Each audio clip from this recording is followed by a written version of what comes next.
ਸਤਿ ਸ਼੍ਰੀ ਅਕਾਲ ਦੋਸਤੋ। ਅੱਜ ਅਸੀਂ ਅੰਮ੍ਰਿਤ ਸਾਗਰ ਪੁਸਤਕ ਵਿੱਚੋਂ ਪਤਰੀ ਜੀ ਦੁਆਰਾ ਦੱਸਿਆ ਇੱਕ ਹੋਰ ਵਿਸ਼ੇ ਤੁਹਾਡੇ ਨਾਲ ਸਾਂਝਾ ਕਰ ਰਹੇ ਹਾਂ, ਜਿਹਦਾ ਨਾਮ ਹੈ ਆਤਮ ਗਿਆਨ ਤੇ ਬ੍ਰਹਮ ਗਿਆਨ। ਸੱਚ ਬੋਲਣਾ ਬਹੁਤ ਸੌਖਾ ਹੈ, ਪਰ ਝੂਠ ਬੋਲਣਾ ਬਹੁਤ ਮੁਸ਼ਕਲ ਹੈ। ਇੱਕ ਝੂਠ ਨੂੰ ਛੁਪਾਉਣ ਲਈ, ਲੁਕਾਉਣ ਲਈ ਸਾਨੂੰ 10 ਹੋਰ ਝੂਠ ਬੋਲਣੇ ਪੈਂਦੇ ਹਨ ਤੇ ਅਸੀਂ ਆਪਣੇ ਹੀ ਬਣਾਏ ਝੂਠ ਦੇ ਜਾਲ ਵਿੱਚ ਫਸ ਜਾਂਦੇ ਹਾਂ। ਝੂਠ ਨਾਲ ਭਰਿਆ ਸੰਸਾਰਿਕ ਜੀਵਨ ਜਿਉਣਾ ਬਹੁਤ ਮੁਸ਼ਕਲ ਹੈ, ਪਰ ਸੱਚਾਈ ਨਾਲ ਜ਼ਿੰਦਗੀ ਜਿਉਣਾ ਬਹੁਤ ਆਸਾਨ ਹੈ। ਇਹ ਸੱਚ ਕੀ ਹੈ? ਪਹਿਲਾ ਸੱਚ ਅਹਮ ਬ੍ਰਹਮਾਸਮੀ, ਜੋ ਵੇਦਾਂ 'ਚ ਕਿਹਾ ਗਿਆ ਹੈ। ਮੈਂ ਸਰੀਰ ਨਹੀਂ, ਆਤਮਾ ਹਾਂ, ਇਹ ਆਤਮ ਗਿਆਨ ਹੈ। ਦੂਜਾ ਸੱਚ ਮਮ ਆਤਮਾ ਸਰਵਭੂਤ ਆਤਮਾ, ਮੈਂ ਹੀ ਸਾਰਿਆਂ ਵਿੱਚ ਸਮਾਇਆ ਹੋਇਆ ਹਾਂ, ਇਹ ਬ੍ਰਹਮ ਗਿਆਨ ਹੈ।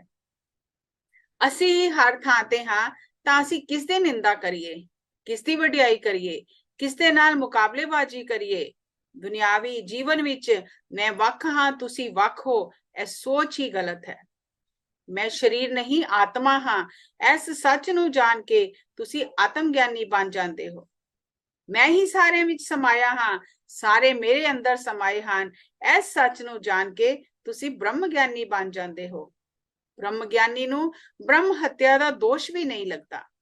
ਬ੍ਰਹਮ ਗਿਆਨੀ ਕਰਮ ਸਿਧਾਂਤ ਦੇ ਬੰਧਨ ਤੋਂ ਵੀ ਮੁਕਤ ਹੈ। ਜਦੋਂ ਤੱਕ ਤੁਸੀਂ ਬ੍ਰਹਮ ਗਿਆਨੀ ਨਹੀਂ ਬੰਦੇ, ਉਦੋਂ ਤੱਕ ਤੁਸੀਂ ਕਰਮ ਦੇ ਸਿਧਾਂਤ ਨਾਲ ਬੰਧੇ ਹੋਏ ਹੋ। ਕਰਮ ਸਿਧਾਂਤ ਦੀ ਰੂਪਰੇਖਾ ਕੀ ਹੈ? ਕਰਮ ਸਿਧਾਂਤ ਕਹਿੰਦਾ ਹੈ ਤੁਸੀਂ ਜੋ ਵੀ ਕਰਦੇ ਹੋ, ਤੁਹਾਨੂੰ ਉਸ ਦੇ ਨਤੀਜੇ ਭੁਗਤਣੇ ਹੀ ਪੈਂਦੇ ਹਨ। ਜਿਸ ਤਰ੍ਹਾਂ ਤੁਸੀਂ ਧਰਤੀ ਵਿੱਚ ਬੀਜ ਬੀਜਦੇ ਹੋ ਤੇ ਤੁਹਾਨੂੰ ਉਸ ਤਰ੍ਹਾਂ ਦਾ ਫਲ ਕੱਟਣਾ ਹੀ ਪੈਂਦਾ ਹੈ। ਬਿਮਾਰੀ ਜਾਂ ਰੋਗ ਦਾ ਕਾਰਨ ਕੀ ਹੈ? ਬਿਮਾਰੀ ਦਾ ਕਾਰਨ ਬੈਕਟੀਰੀਆ ਤੇ ਵਾਇਰਸ ਨਹੀਂ, ਸਗੋਂ ਸਾਡੇ ਦੁਆਰਾ ਕੀਤਾ ਗਿਆ ਪਾਪ ਹੈ। ਸਾਡੇ ਦੁਆਰਾ ਕੀਤਾ ਗਿਆ ਪਾਪ ਇੱਕ ਬਿਮਾਰੀ ਬਣ ਜਾਂਦਾ ਹੈ। ਪਾਪ ਹੀ ਬਿਮਾਰੀ ਹੈ ਤੇ ਪੁੰਨ ਭੋਗ ਹੈ। ਛੋਟੇ ਛੋਟੇ ਪਾਪ, ਛੋਟੇ ਛੋਟੇ ਰੋਗ, ਵੱਡੇ ਵੱਡੇ ਪਾਪ, ਵੱਡੇ ਵੱਡੇ ਰੋਗ, ਵੱਖ ਵੱਖ ਪਾਪ, ਵੱਖ ਵੱਖ ਰੋਗ। ਇੱਕ ਮੁਰਗੀ, ਮੱਛੀ ਤੇ ਬੱਕਰੀ ਨੂੰ ਮਾਰ ਕੇ ਖਾਣਾ ਕਿੰਨਾ ਵੱਡਾ ਪਾਪ ਹੈ।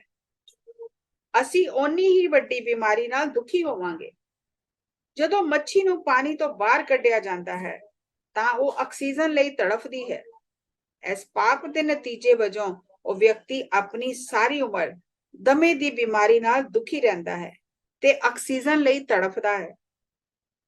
ਇਹ ਗੱਲ ਡਾਕਟਰ ਨਹੀਂ ਦੱਸ ਸਕਦੇ, ਕਿਉਂਕਿ ਮੈਡੀਕਲ ਕਾਲਜਾਂ ਵਿੱਚ ਅਧਿਆਤਮਕ ਗਿਆਨ ਨਹੀਂ ਸਿਖਾਇਆ ਜਾਂਦਾ। ਇਹ ਜਾਣਨਾ ਬਹੁਤ ਜ਼ਰੂਰੀ ਹੈ ਕਿ ਕਈ ਕਿਸਮਾਂ ਦੇ ਪਾਪ ਕਰਨ ਨਾਲ ਕਈ ਤਰ੍ਹਾਂ ਦੀਆਂ ਬਿਮਾਰੀਆਂ ਆਉਂਦੀਆਂ ਹਨ ਤੇ ਜੋ ਅਸੀਂ ਪੁੰਨ ਕਰਦੇ ਹਾਂ, ਅਸੀਂ ਉਹੀ ਸੁੱਖ ਪ੍ਰਾਪਤ ਕਰਦੇ ਹਾਂ। ਧਿਆਨ ਦਾ ਪ੍ਰਚਾਰ ਕਰਨਾ ਇੱਕ ਬਹੁਤ ਹੀ ਪੁੰਨ ਦਾ ਕੰਮ ਹੈ।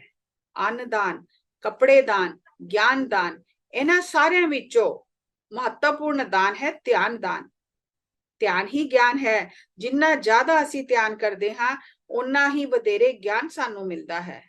ਸਾਡੇ ਲਈ ਇਹ ਜਾਣਨਾ ਬਹੁਤ ਹੀ ਜ਼ਰੂਰੀ ਹੈ ਕਿ ਇੱਥੇ ਧਿਆਨ ਦੀਆਂ ਵੱਖੋ ਵੱਖਰੀਆਂ ਕਿਸਮਾਂ ਨਹੀਂ ਹਨ ਤੇ ਨਾ ਹੀ ਗਿਆਨ ਦੀਆਂ ਵੱਖੋ ਵੱਖਰੀਆਂ ਕਿਸਮਾਂ ਹਨ।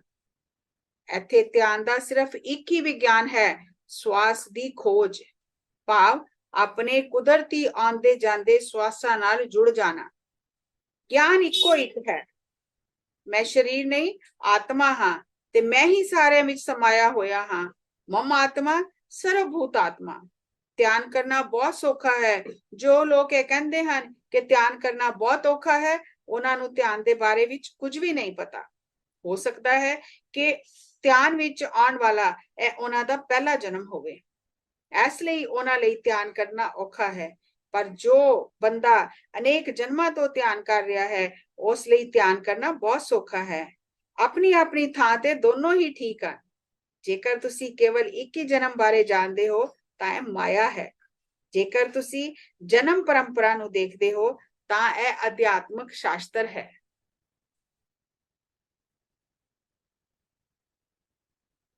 ਅਗਲੇ ਵਿਸ਼ੇ ਵਿੱਚ ਫਿਰ ਤੁਹਾਡੇ ਨਾਲ ਪਤਰੀ ਜੀ ਦੇ ਦੱਸੇ ਵਿਚਾਰ ਸਾਂਝਾ ਕਰਾਂਗੇ। ਤਦ ਤੱਕ ਸਤਿ ਸ੍ਰੀ ਅਕਾਲ। ਧੰਨਵਾਦ, ਧੰਨਵਾਦ, ਧੰਨਵਾਦ।